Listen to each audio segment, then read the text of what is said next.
Hi everybody, welcome to my channel, Rosie Cooks.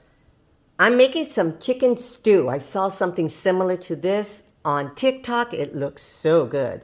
This is 1 tablespoon of vegetable oil. And I'm adding 2 tablespoons of butter that's salted. I'm gonna let that melt up. Now I'm going in with half of a chopped onion. This is 2 celery stalks. I've cut them into small pieces. And 2 chopped carrots.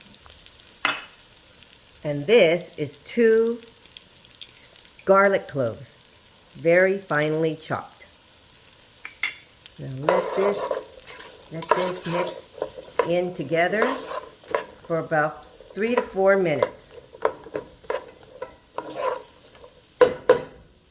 I'm going to go ahead and add my flour right now. This is 4 tablespoons of flour. I'm going to mix this together and just continue to cook it together for a few minutes.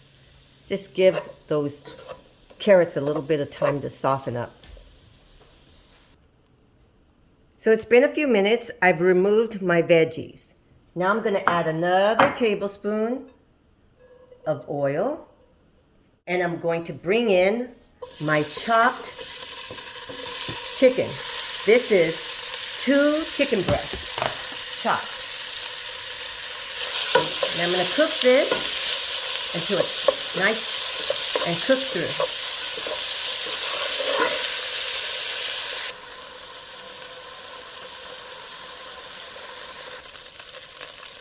Okay, it's been 8 minutes. I'm going to add my vegetables back to my pot. Right here, I have 1 teaspoon of black pepper, thyme, sage, and parsley into the pot. And now I have 4 cups of broth. This is chicken broth.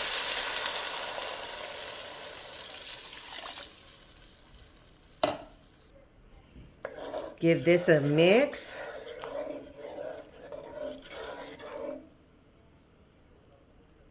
And last but not least, 1 medium-sized potato, chopped into little squares, little cubes. Okay, now we're going to bring this up to a nice boil until all my veggies are cooked through. So this last part, you cook it. If you have to raise the heat a little bit, you cook it for another 15 to 20 minutes. And this is what you're going to end up with. All my potatoes are nice and tender, along with my carrots. Here you go, you guys. Right here. A nice, thick stew. A chicken and vegetable stew. It is really tasty, has a great flavor. Oh my goodness. So this is a nice hearty chicken and vegetable stew. Thank you so much for watching. If you like the video, please give me a thumbs up. It helps me out. Please subscribe and I will see you next time.